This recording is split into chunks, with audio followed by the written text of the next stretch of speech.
Hello दोस्तों। तो दोस्तों कैसे हो आप लोग। तो दोस्तों आज लेक्चर नंबर 4 है जिसमें हम आपका कोल इंडिया लिमिटेड के मैनेजमेंट ट्रेनिंग इलेक्ट्रिकल के PYQ देख रहे हैं। तो देखिए आज का पहला क्वेश्चन है the function of snubber circuit connected across the SCR। मतलब स्नबर सर्किट का यूज़ क्या होता है अगर वो SCR के अक्रॉस कनेक्ट हो तो उसका फंक्शन क्या है।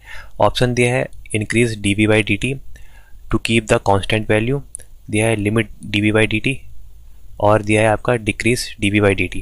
तो देखिए पहले मैं आपको इसके बारे में थोड़ा बता देता हूँ।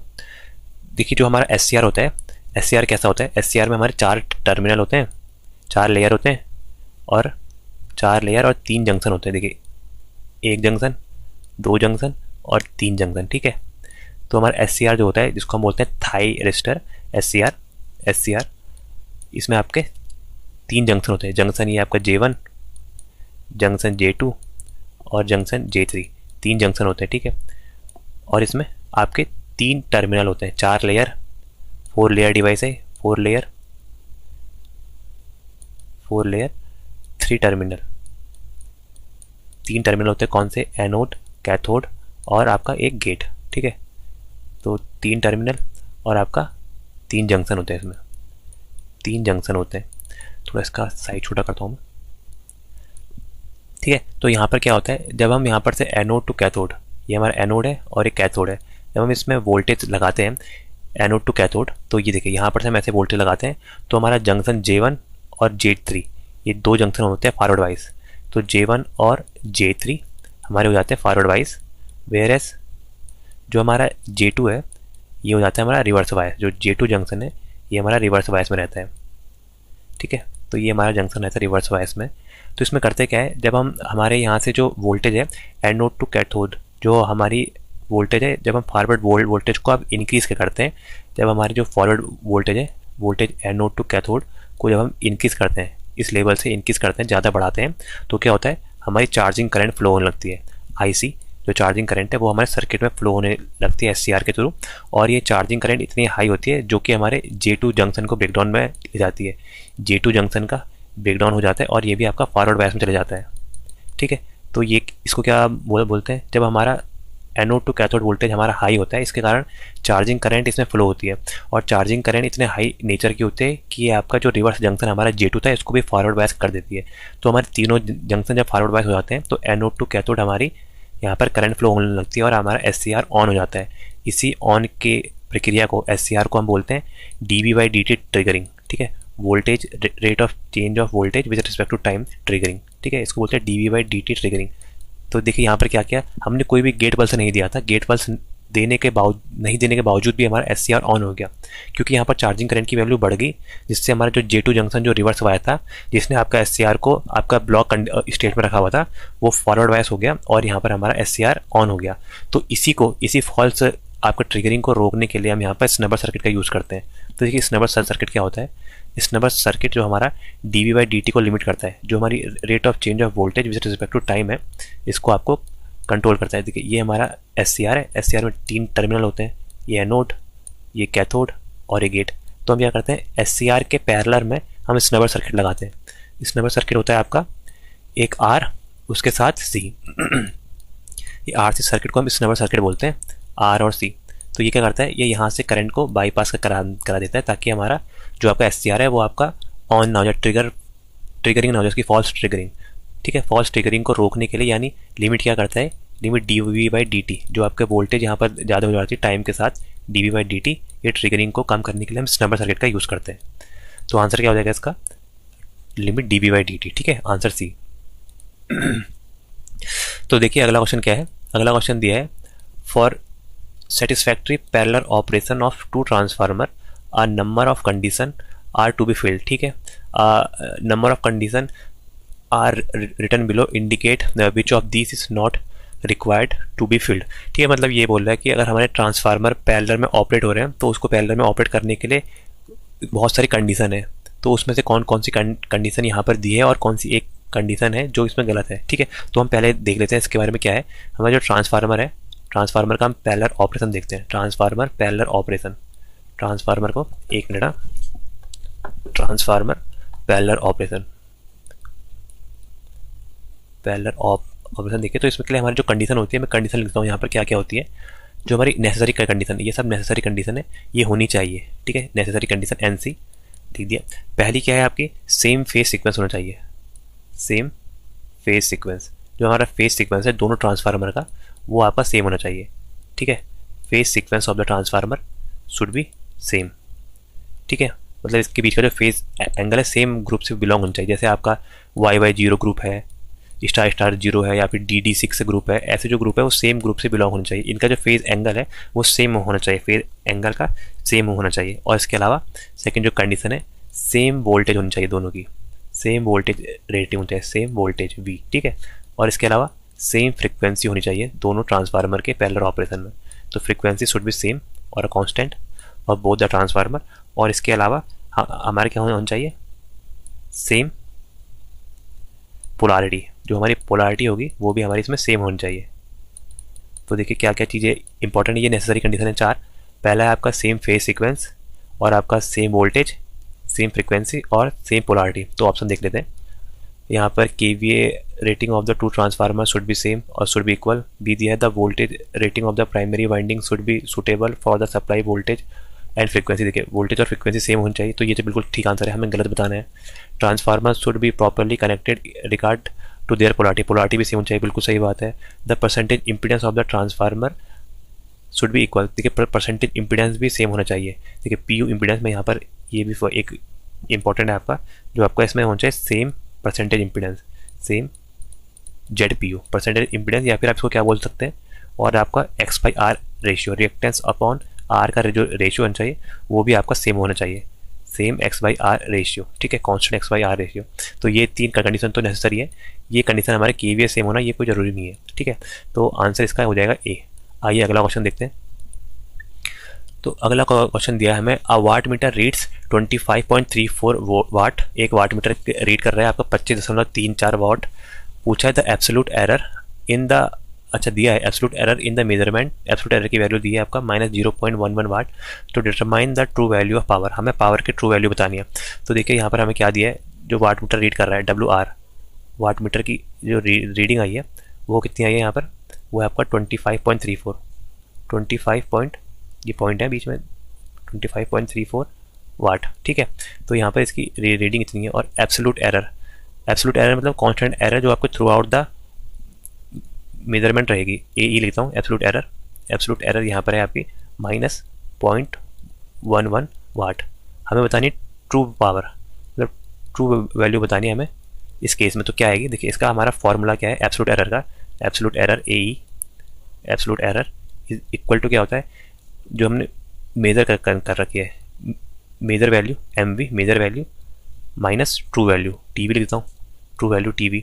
तो यहाँ से हमें ट्रू वैल्यू चाहिए, और हमें यहाँ पर एब्सोल्यूट एरर दिए और मेजर्ड वैल्यू दिए, तो इनकी वैल्यू पुट कर देते हैं। एब्सोल्यूट जो एरर है वो आपकी है -0.11, और हमें मेजर्ड वैल्यू जो हमने मेजर कर रखी है वो है आपकी 25.34 वाट में। और हमें यहाँ से ट्रू वैल्यू निकालनी है, कितनी नापेगा। तो ट्रू वैल्यू क्या आ जाएगी, true value is equal to, ये वहाँ चले जाएगा और इधर आ जाएगा 25.34, इसमें ऐड हो जाएगा ये आपका प्लस 0.11। तो 25.34 में 0.11 ऐड करेंगे तो ये हमारा कितना आएगा 25.43 वाट। तो हमारी जो ट्रू वैल्यू आएगी वो 25.43 वाट आएगी, 25.43 वाट। 25.4 यहाँ पर 4 है, ये 4-5 है, सॉरी 25.45 वाट। आंसर डी बिल्कुल सही है। तो इसमें एक फॉर्मूला है, ये आपने याद करना है। ये देखिए ये क्या है, एब्सोल्यूट एरर जो होती है वो होती है आपकी measured value minus true value, ठीक है। ये हमारा फॉर्मूला, इससे हमने सॉल्व करा है। अगला क्वेश्चन देखते हैं। अगला क्वेश्चन दिया है, फॉर अ 15 बस power system with a 3 voltage control बस, ठीक है। वोल्टेज कंट्रोल बस दिया है हमें, वो है 3। तो बताना है size of Jacobian matrix, Jacobian matrix की हमें यहाँ पर साइज बताना कितना होगा। तो ये आपका लोड फ्लो एनालिसिस का है। तो देखिए हमारे जैकोबियन का साइज कितना होता है, देखिए इसका फॉर्मूला क्या है आपका, हमें ऑर्डर बताना है या साइज बताना है जैकोबियन का। ऑर्डर ले देता हूँ कि मैट्रिक्स बनती है तो ऑर्डर सही रहेगा। Order of Jacobian, order of J लिख दिया। ऑर्डर ऑफ जैकोबियन क्या होता है हमारा, ये होता है 2n, फॉर्मूला है 2n माइनस 2 माइनस m, और स्क्वायर मैट्रिक्स बनती है तो दूसरा भी सेम आता है 2n माइनस 2 माइनस m, ठीक है। ये हमारा इसका फॉर्मूला है। अब यहाँ पर देखिए जिसमें एन और एम क्या है, एन जो है आपका यहाँ पर नंबर ऑफ बसेस है, number of buses, number of buses को हम क्या बोलते हैं, एन, ठीक है। और एम क्या है आपकी, voltage control bus, voltage control bus, M में जितनी हमारी वोल्टेज कंट्रोल बस होगी उनको हम यहाँ पर दिखाते हैं एम से, वोल्टेज कंट्रोल बस, ठीक है। तो यहाँ से हमें जैकोबियन की आपके ऑर्डर बताना है या फिर उसके साइज बताना है। तो एन की वैल्यू क्या है, टोटल नंबर ऑफ बसेज है हमारी 15, ठीक है। और हमारी एम की वैल्यू वोल्टेज कंट्रोल बस है 3। तो इस फॉर्मूले में पुट करते हैं तो देखिए यहाँ से आ जाएगा आपका ऑर्डर क्या आ जाएगा, 2 × 15, क्योंकि एन की वैल्यू 15 है, -2 और माइनस एम की वैल्यू है 3। आगे भी सेम वही, 2 × 15 -2 -3, तो ये आ जाएगा 15 दूनी 30, 30 में से 5 कम करा आ जाएगा 25, 25 × 25, 25 × 25 की हमारी जैकोबियन मैट्रिक्स आ गई। तो जैकोबियन मैट्रिक्स का जो साइज आएगा वो 25 × 25 का आएगा। तो जैकोबियन मैट्रिक्स का साइज आएगा 25 × 25 ए, बिल्कुल सही आंसर है। आइए अगला क्वेश्चन देखते हैं। अगला क्वेश्चन हमें दिया है व्हाट इज मतलब total harmonic distortion is define as, total harmonic distortion कैसे डिफाइन होता है, टीएचडी। देखिए टीएचडी क्या होता है हमारा, ये हमारा है आपका पावर इलेक्ट्रॉनिक्स का, टीएचडी होता है हमारा, टीएचडी का फॉर्मूला होता है आपका RMS of all the harmonic component.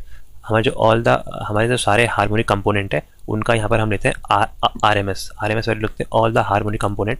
ये देखें क्योंकि जो हमारा पहला है वही हमारा फंडामेंटल कंपोनेंट है, उसके अलावा जितनी भी वोल्टेज आ रही है वो हमारी सारी क्या है आपकी हार्मोनिक है। तो ये होता है आपका, ये इसका होता है आपका RMS value of all the harmonic component upon क्या, RMS value of fundamental component. Fundamental component को V1 लिख दिया, V1, ठीक है। तो ये हमारा टीएचडी का फॉर्मूला होता है, टोटल हार्मोनिक डिस्टॉर्शन। ये हमारा बताता है कि हमारे सिस्टम में कितने लेवल का डिस्टॉर्शन है, कितने लेवल तक का डिस्टॉर्शन है। देखिए जैसे हमारी ये कोई एक साइन वेव है, तो देखिए ये जो पहली वाली बनाई ये मैंने प्योर साइन वेव बनाई, ठीक है। ये प्योर साइन वेव मतलब V1, ये हमारा फंडामेंटल कंपोनेंट है। लेकिन इसके अलावा इस साइन वेव में ये देखिए यहाँ पर थर्ड हार्मोनिक कंपोनेंट भी होगा, इसमें फिफ्थ हार्मोनिक कंपोनेंट भी होगा, इसमें सेवन्थ हार्मोनिक कंपोनेंट भी होगा, ठीक है। तो मतलब जो हमारा V1 है इसको हम बोलते हैं फंडामेंटल हार्मोनिक कंपोनेंट, जिसकी हमें वैल्यू जो हमारा रियल पावर में काम आता है ये हमारा फंडामेंटल कंपोनेंट है। इसके अलावा जो भी हमारे कंपोनेंट है second, third, fourth and so on, ये हमारे क्या होते हैं, ये हमारे होते हैं हार्मोनिक, जो हमारी वेव को डिस्टॉर्ट करते हैं। तो आपका टोटल हार्मोनिक डिस्टॉर्शन जो है वो ऐसे डिफाइन हुआ है कि हमारी जो ये बोलते हैं ratio of RMS value of all the harmonic component, मतलब हमारा ये क्या बताता है कि जो आपके जो भी हार्मोनिक कंपोनेंट है वो अपॉन जो हमारा ट्रू वैल्यू है, मतलब जो हमारी फंडामेंटल वैल्यू है उसका रेशियो, ये दोनों आरएमएस में होती है। तो ऑप्शन देखिए the fundamental RMS output voltage to the total input voltage, नहीं, the ratio of the value fundamental component, fundamental ऊपर आ गया ये तो गलत हो जाएगा। देखिए थर्ड वाला देखिए the ratio of RMS value of all the harmonic component. देखिए ऑल द हार्मोनिक कंपोनेंट मतलब पहले वाले को छोड़ के बाकी सारे, to the RMS value of the fundamental component. देखिए वही जो मैंने यहाँ पर लिखा है, आंसर सी सही हो जाएगा। आपका ये क्या लिखा है, रेशियो ऑफ आरएमएस वैल्यू का मैंने रेशियो लिया है, जहाँ पर आपका आरएमएस का जो आपका हार्मोनिक है वो हार्मोनिक ऊपर आ गए और नीचे आपका आरएमएस वैल्यू आ गई, ठीक है। इसको हम बोलते हैं टोटल हार्मोनिक डिस्टॉर्शन। आइए अगला क्वेश्चन देखते हैं। तो अगला क्वेश्चन मशीन से इसमें दिया है आपका 400 volt 50 hertz 4 pole 3 phase induction motor can not run आपका 1500 आरपीएम बिकॉज, मतलब हमारी 400 वोल्ट 50 हर्ट्ज 4 पोल की जो इंडक्शन मोटर है वो 1500 आरपीएम में क्यों नहीं चल सकती है।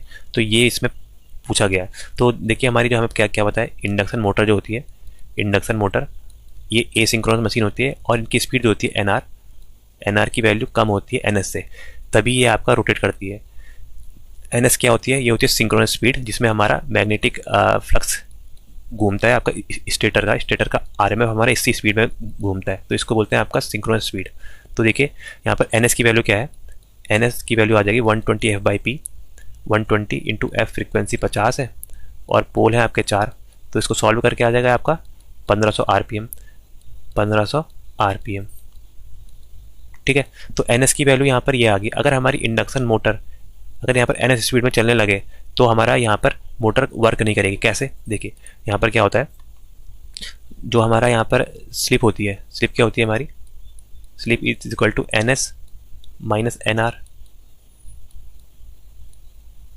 ठीक है। तो स्लिप में ही देखिए यहाँ पर अगर एन आर की वैल्यू एन एस हो जाए, एन आर की वैल्यू अगर एन एस हो जाएगी तो हमारी क्या हो जाएगी, स्लिप क्या हो जाएगी, N S minus N S हो जाएगा हमारा जीरो। स्लिप के जीरो होते ही देखिए हमारी स्लिप जीरो होगी, स्लिप के जीरो होते ही क्या हो जाएगा, हमारा टॉर्क क्या होता है, डायरेक्टली प्रोपोर्शनल टू स्लिप। अगर हमारी स्लिप जीरो होगी तो हमारा टॉर्क भी जीरो हो जाएगा, जिससे हमारी मोटर रोटेट ही नहीं करेगी। Motor does not rotate, doesn't rotate, ठीक है। अगर हमारा यहाँ पर मोटर हमारी एन एस स्पीड में घूमने लग गई तो यहाँ पर हमारा स्लिप जीरो हो जाएगी, जिसके कारण यहाँ पर टॉर्क नहीं बनेगा और हमारी मोटर रन नहीं करेगी। तो देखिए इसका आंसर क्या हो जाएगा, दिया है आपका at 1500 RPM there will no EMF, बिल्कुल there will be no induce EMF in the rotor circuit and hence no torque will develop, ठीक है, बिल्कुल सही आंसर है। तो देखिए क्यों होगा, क्योंकि हमारे रोटर सर्किट में कोई भी आपका इंड्यूस ईएमएफ नहीं होगा, क्योंकि स्लिप ही नहीं हो रही, वहाँ पर स्लिप नहीं है तो वहाँ पर टॉर्क भी जीरो हो जाएगा, इसलिए हमारी मोटर वहाँ पर काम नहीं करेगी 1500 आरपीएम में, ठीक है। अगला क्वेश्चन देखते हैं। अगला क्वेश्चन हमें दिया है पॉइंट आउट रॉन्ग स्टेटमेंट, हमें गलत स्टेटमेंट बताना है। In the node voltage technique of solving network choose for reference node does not. अगर देखिए हमारे नोड वोल्टेज मतलब जैसे ये हमारा कोई एक सर्किट है, ऐसी बनाता हूँ मैं, दो यहाँ से एक और बना दिया ऐसे, ठीक है, एक यहाँ पर बना दिया, एक ऐसे बना दिया, कोई भी एक सर्किट है हमारा ये, ठीक है। तो यहाँ से मैंने ये सर्किट बनाया, तो यहाँ पर देखिए यहाँ पर ये एक नोड है, थोड़ा बड़ा करता हूँ, ये एक नोड है, देखिए ये दो नोड है और एक नोड, इन सबका एक नोड यहाँ पर है, ठीक है, इसको जिसमें सभी एक कनेक्ट है। तो हम क्या करते हैं, नोड एनालिसिस टेक्निक में हम यहाँ पर वोल्टेज टेक्निक भी बोलते हैं, नोड वोल्टेज टेक्निक। तो इसमें हर एक नोड को हम असाइन करते हैं वोल्टेज, माना इसकी वोल्टेज V1 है, इसकी वोल्टेज V2 है, लेकिन हम इसको क्या करते हैं, हम किसी के रिस्पेक्ट में मानते हैं कि इसकी वोल्टेज V1 है। तो क्या होता है, हम कोई भी एक जो हमारा आपका पॉइंट होता है जिसमें आपके बहुत सारी ब्रांचें आके मिलती है, जैसे एक ब्रांच ये मिल रही है, एक ये और एक ये चार ब्रांच आके जिसमें मिल रही है, हम उस नोड को हम क्या करते हैं, ग्राउंड करते हैं। तो हमने इस नोड को क्या करा, ग्राउंड करा। इस नोड को ग्राउंड करने से यहाँ पर एक ग्राउंड बन गया, माना मतलब इसकी क्या आ गई, जो V1 की वैल्यू है, V1 जो यहाँ पर वैल्यू है, ये आपका ग्राउंड से V1 है, ग्राउंड के रिस्पेक्ट में V1 है, और इसकी वैल्यू ग्राउंड के रिस्पेक्ट में V2 है, ठीक है। मतलब क्या हुआ, हमारा नोड वोल्टेज में हमारी नोड की जो वोल्टेज है वो चेंज नहीं होगी विथ रिस्पेक्ट टू ग्राउंड। तो ऑप्शन देखते क्या दिया है, change the voltage across any element नहीं, affect the voltage of various node नहीं, तो affect the operation of the circuit नहीं, affect the potential difference between any point नहीं। तो देखिए इसका आंसर क्या है, डज नॉट, कौन सा नहीं करता। देखिए यहाँ पर हम ये क्या करते हैं, does not affect voltage of various node. देखिए हमने क्योंकि ग्राउंड माना है, यहाँ पर ग्राउंड माना है, चाहे हम ग्राउंड यहाँ पर माने, तो हमारा जो यहाँ पर V1 वोल्टेज है ग्राउंड के रिस्पेक्ट में और V2 वोल्टेज भी ग्राउंड के रिस्पेक्ट में, तो हमारा यहाँ पर ये वोल्टेज को अफेक्ट नहीं करता, यहाँ पर नोड वोल्टेज को। यहाँ पर node voltage should be constant, जो आपका नोड वोल्टेज है वो आपके क्या रहते हैं, should be constant respective to ground, ठीक है। हमारे यहाँ पर ग्राउंड जो होता है, हम ग्राउंड कहीं पर भी मान लें, लेकिन हमें एक ग्राउंड मानना पड़ेगा और उसके हिसाब से हमारी नोड वोल्टेज यहाँ पर सेम ही आएगी, जो V1 V2 है वो सेम ही आएगी। तो इसलिए इसका आंसर हो जाएगा B। आइए अगला क्वेश्चन देखते हैं। अगला क्वेश्चन दिया है ट्रायक इज, ट्रायक क्या है, ये भी पावर इलेक्ट्रॉनिक्स का क्वेश्चन है। तो देखिए ट्रायक क्या होता है, हमारा ट्रायक का सिंबल मैं आपको दिखाता हूँ। ट्रायक में आपके दो पैरेलल में क्या लगे रहते हैं, SCR, दो SCR हमारे पैरेलल में लगे रहते हैं ऐसे। तो ये हमारा इसका ट्रायक का सिंबल है। ट्रायक में दो SCR होते हैं।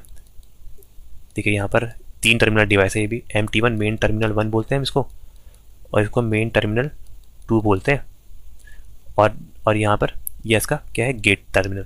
तो ये कितने आपके टर्मिनल हो गए, ये आपका 3 टर्मिनल डिवाइस है। और देखिए इसमें करंट कैसे फ्लो होगी, इसमें देखिए यहाँ पर ऐसे डायरेक्शन में है, इस डायरेक्शन में, तो करंट इसमें यहाँ को भी फ्लो हो सकती है और करंट यहाँ को भी फ्लो हो सकती है। मतलब करंट के लिए 2 डायरेक्शन होगी, तो इसको हम बोलते हैं बाई डायरेक्शनल,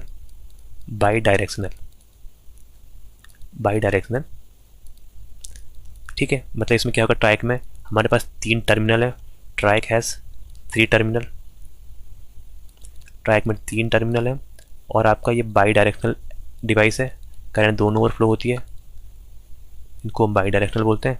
उसके साथ साथ इसमें 5 लेयर होती हैं, 5 लेयर होती है, और आपके इसमें 2 SCR पैरेलल में होते हैं, 2 SCR पैरेलल में लगे रहते हैं। ये आपके ट्रायक के बारे में,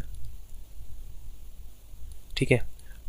तो ऑप्शन देखते हैं, 2 टर्मिनल बाई डायरेक्शनल स्विच नहीं, 2 टर्मिनल तो बिल्कुल नहीं, 3 टर्मिनल यूनिडायरेक्शनल नहीं, by directional, 3 terminal by directional switch, answer D बिल्कुल सही आंसर है। अगला क्वेश्चन देखते हैं। अगला क्वेश्चन हमें दिया है, the voltage regulation of a synchronous generator may be negative when. पूछ रहा है हमारा वोल्टेज रेगुलेशन सिंक्रोनस जनरेटर का नेगेटिव कब होगा, जब हमारा लोड का पावर फैक्टर लीडिंग हो, जब हमारा आपका loaded beyond its full capacity हो, the machine is run at very low speed, और लोड फैक्टर हमारा लैगिंग हो। ठीक है, तो देखिए हमारा वोल्टेज रेगुलेशन क्या होता है। वोल्टेज रेगुलेशन हमारा ऑल्टरनेटर के केस में होता है आपका EG0, no load EMF minus VT, जो आपका टर्मिनल वोल्टेज है at full load, upon VT into 100। ये हमारा इसका फॉर्मूला होता है वोल्टेज रेगुलेशन का, किसके केस में, ऑल्टरनेटर के केस में। तो ये क्या बताता है, हमारा नो लोड से फुल लोड में या जाने में हमारा वोल्टेज में कितना चेंज हुआ, उसको हम बोलते हैं वोल्टेज रेगुलेशन। और ये जो फॉर्मूला होता है ये आप याद कर लीजिएगा, ये पर फेज बेसिस में होता है। ठीक है, पर फेज बेसिस में होता है, पर फेज बेसिस। ठीक है, तो इसके जो इम्पोर्टेंट है वो मैं आपको बताता हूँ। तो इसमें क्या होता है, अगर हमारा पावर फैक्टर यूनिटी और लैगिंग पावर फैक्टर के केस में क्या होता है, यूनिटी होगा और हमारा लैगिंग पावर फैक्टर है, तो उस केस में क्या होता है, यूनिटी और लैगिंग पावर फैक्टर के केस में हमारे जो होता है टर्मिनल वोल्टेज जो होती है VT, इसकी वैल्यू कम होती है किससे, नो लोड इंड्यूस EMF की वैल्यू EG0 से। तो इस केस में क्या होता है, हमारा इसकी वैल्यू जब इससे कम होती है तब हम इसको बोलते हैं हमारा वोल्टेज रेगुलेशन क्या हुआ है, वोल्टेज रेगुलेशन हमारा पॉजिटिव है। ठीक है, तो हमारा यूनिटी और लैगिंग पावर फैक्टर के केस में हमारा वोल्टेज रेगुलेशन कैसा आता है, नेगेटिव, यहाँ पर पॉजिटिव आता है, सॉरी पॉजिटिव लिखा है। और इसके अलावा अगर हमारा अगर हमारा higher leading power factor load हो, मतलब हमारा लीडिंग पावर फैक्टर का लोड हो, तो इस केस में हमारा क्या होता है, VT टर्मिनल वोल्टेज की वैल्यू हमारी ज़्यादा हो जाती है EG0 से। ठीक है, नो लोड के टाइम में वोल्टेज हमारी कम हो जाती है टर्मिनल वोल्टेज से आपका लीडिंग पावर फैक्टर के केस में, और हम इसी को बोलते हैं हमारा वोल्टेज रेगुलेशन नेगेटिव होना। ठीक है, वोल्टेज रेगुलेशन नेगेटिव होना हम इसी को बोलते हैं। तो ये किस केस में होता है, ये होता है हमारा लीडिंग पावर फैक्टर के केस में। तो ऑप्शन देखते हैं इसका है ये देखिए बिल्कुल प्यारा ऑप्शन वो है, the load factor is leading. तो लीडिंग के केस में ही हमारा आपका यहाँ पर नेगेटिव वोल्टेज रेगुलेशन आता है। आइए अगला क्वेश्चन देखते हैं। तो देखिए ये क्वेश्चन आज का लास्ट क्वेश्चन है और ये हमारा नेटवर्क थ्योरम का क्वेश्चन है। तो इसमें दिया है आपका, use the mesh current method, calculate the voltage across 8 ओम। 8 ओम के अक्रॉस हमें वोल्टेज बतानी है मैथ का उपयोग करके। जरूरी नहीं है आप मैथ का करो, ये आपको मैं होमवर्क दे रहा हूँ मैथ से करना, मैं आपको यहाँ नोडल से करके दिखाता हूँ। ठीक है, तो देखिए यहाँ पर मैं इसको सर्किट बना देता हूँ दोबारा, ऐसे यहाँ पर 3 R दिए हैं, फिर 2 पैरेलल में ऐसे ऐसे, इधर इधर। तो ये आपका प्लस माइनस, ये 40 वोल्ट है, ये 2 ओम, ये 6 ओम, ये 4 ओम, ये प्लस माइनस 20 वोल्ट, और ये आपका 8 ओम है, और ये वाला आपका 6 ओम है। तो हमें इसके अक्रॉस वोल्टेज बताना, मतलब ये हमें VM की वैल्यू बतानी, इस VM की वैल्यू। तो देखिए मैं यहाँ पर आपका नोडल से सॉल्व करता हूँ। तो नोडल सॉल्व करने के लिए मैंने यहाँ पर एक ग्राउंड मान लिया और इसको मैंने दे दिया, इस नोड को दे दिया V1 वोल्टेज और इस नोड को दे दिया मैंने V2 वोल्टेज। ठीक है, तो यहाँ पर अब मैं V1 और V2 की इक्वेशन लिखता हूँ। देखिए कैसे लिखूंगा, पहले वाले के लिए लिखता हूँ V1 के लिए। तो V1 से जो भी नोड कनेक्ट है, देखिए V1 से क्या क्या कनेक्ट है, देखिए ये हमारा V1 है, तो V1 से एक ये का कनेक्ट है, ये वाला एक ये कनेक्ट है और एक ये कनेक्ट है। ठीक है, मतलब इससे 3 ब्रांच का कनेक्ट है। तो यहाँ पर मैं इसको सॉल्व करता हूँ। देखिए क्या आएगा, V जो आपका V1 है, V1 माइनस 40 अपॉन 2 प्लस क्या आ जाएगा, V1 by 8 ohm plus V1 minus V2, क्योंकि V1 से V2 वोल्टेज भी कनेक्ट है, तो V1 minus V2 upon 6 is equal to 0। ठीक है, ये हमारी इक्वेशन आ गई। पहले मैं इस इक्वेशन को सॉल्व करता हूँ। तो इसका एलसीएम आ जाएगा 2 का और 8 का और 6 का, किस में टेबल जाएगा, 24 में, 24 आ जाएगा एलसीएम। तो आपका 2 से 24 कितने बार आएगा, 12 बार, तो आ जाएगा 12 V1 माइनस 12 चक्को 48, 480 आ जाएगा, 480, ये प्लस ये 3 बार 8 या 24, 3 V1, यहाँ पर 6 चक्को 24 क्या आएगा, plus 4 V1 minus 4v2 is equal to 0। ठीक है, तो यहाँ से क्या आएगा हमारा, ये आ जाएगा 12 और 3 15 और 4 19, 19v1 19v1, और ये आ जाएगा माइनस कितना हो जाएगा, ये -4v2 जो है, और ये -480 है, इज इक्वल टू के वहाँ जाएगा तो प्लस का 480 चला जाएगा, प्लस का 480। ये हमारी इक्वेशन 1 आ गई। ठीक है, अब अगली इक्वेशन हम v2 से करेंगे। देखिए v2 में एक ये कनेक्ट है, एक ब्रांच ये और एक ब्रांच ये, 3 ब्रांच कनेक्ट है। मैं अगले पेज में करता हूँ। तो देखिए v2 निकालेंगे, तो v2 के लिए क्या आएगा, v2 minus 20/4 plus v2 by 6, और v2 से v1 भी कनेक्ट है, क्या आएगा v2 माइनस v1, और उनके बीच का प्रतिरोध कितना था 6 ओम, इज इक्वल टू 0। ठीक है, तो इसका एलसीएम क्या आएगा, 6 और 4 का एलसीएम क्या आएगा, 12 आएगा। ठीक है, तो यहाँ पर 4 से 12। ठीक है, तो यहाँ पर आप इसका 12 भी ले सकते हो आप। तो मैं पहले चलो इससे क्या, उसमें भी मैंने 24 लिया था, तो इसमें भी मैं 24 ले लेता हूँ, तो उससे सिंपल पड़ेगा। 24 ले लिया, तो ये 6 बार चला जाएगा, 6 चक्को 24, तो यहाँ आ जाएगा 6v2 माइनस 6v2, यहाँ पर आ जाएगा माइनस, ये 6 बार चला जाएगा 120 plus 4v2 minus 4v1 is equal to 0। Cross multiply हो जाएगा तो 24, तो यहाँ 0 चला जाएगा, 0 हो जाएगा, और ये कितना आएगा हमारा, ये आ जाएगा -4v1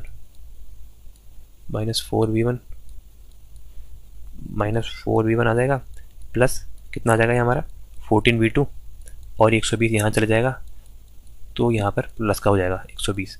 तो ये इक्वेशन 1 और इक्वेशन 2 आ गई। तो देखिए यहाँ पर हमें v1 की वैल्यू चाहिए। इक्वेशन 1 हमारी है 19v1, ऐसे ही लिखता हूँ मैं इक्वेशन 1 भी, 19v1 आ जाएगा। फिर यहाँ पर क्या है, -4v2 इज इक्वल टू 360, ये हमारी इक्वेशन 1 थी। ठीक है, अब इसमें हमें क्या करना है, हमें v1 की वैल्यू चाहिए। v1 की वैल्यू के लिए क्या करेंगे, हम इसके वाले टर्म को काटेंगे, ये वाला टर्म हमें काटना पड़ेगा, तभी हमारी v1 की वैल्यू आएगी। तो इसको इक्वल बनाने के लिए दोनों ओर हम क्या करते हैं, इसको मैं यहाँ पर 2 से मल्टीप्लाई करता हूँ, 14 दूनी 28, और इसको 7 से करता हूँ, 7 चक्को 28। ठीक है, तो इसको मल्टीप्लाई करके क्या आएगा, 19 सत्ते 133 हो जाएगा, 133v1, ये माइनस कितना हो जाएगा 28, 7 चक्को 28 v2, और ये 36 से ये कितना आ जाएगा 0 का 0, और यहाँ पर ये वाला कितना था, ये पीछे हमारी वैल्यू थी शायद, पीछे कितनी वैल्यू थी, 480, अरे सॉरी ये 480 है, इसको 480 है वैल्यू, 480 से मल्टीप्लाई करेंगे 480, ये हमारा 480 है, तो ये हमारा आ जाएगा 3360। ठीक है, जब 7 से मल्टीप्लाई करेंगे, और इसको ऊपर वाली इक्वेशन को 2 से मल्टीप्लाई करना है, तो ये कितना आ जाएगा, 4 दूनी 8, 8v1, ये माइनस का 8v1 आ जाएगा, ये आएगा प्लस का 28v2 इज इक्वल टू 120 दूनी कितना आ जाएगा 240। ठीक है, इसको सॉल्व करते हैं अब। तो देखिए यहाँ से ये सीधे कट जाएगा, प्लस और माइनस, 133 में से 8 घटाएंगे, 133 में से 8 घटाएंगे 125 आ जाएगा, 125v1 इज इक्वल टू, इसको प्लस करेंगे तो ये आ जाएगा 0 का 0, 6 और 4 10, 0 3 2 5 और 1 6, और ये 3 आ जाएगा 3600। तो v1 की वैल्यू निकालनी है, v1 इज इक्वल टू क्या आ जाएगा 3600 अपॉन 125, 3600 अपॉन 125 हो जाएगा आपका 28.8 वोल्ट। तो v1 की वैल्यू क्या आ गई 28.8 वोल्ट, v1 की वैल्यू 28.8 वोल्ट, ए सी बिल्कुल सही आंसर है इसका। तो उम्मीद करता हूँ कि आपको वीडियो पसंद आएगी दोस्तों। Thank you so much.